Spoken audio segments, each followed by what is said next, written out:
સૌને નમસ્કાર. ભારત સરકાર દ્વારા દર 10 વર્ષે જનગણના એટલે વસ્તી ગણતરીનું કાર્ય સમગ્ર દેશમાં થતું હોય છે. આ વખતની આ વસ્તી ગણતરીની અંદર 2 તબક્કાની અંદર આ જનગણના થનાર છે.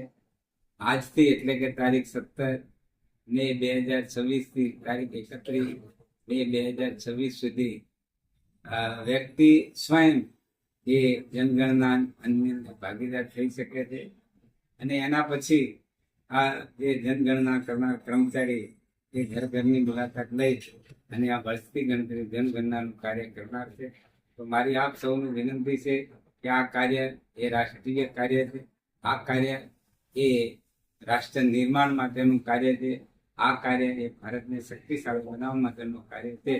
તો આપણે સૌ સ્વયં આ જનગણનાની અંદર જોડાઈ અને વસ્તી ગણતરીની અંદર પૂરો સાથ અને સહકાર આપી અને આ રાષ્ટ્રીય કાર્યને સફળ બનાવીએ એવી સૌને વિનંતી. સૌનો આભાર. આભાર સાહેબ.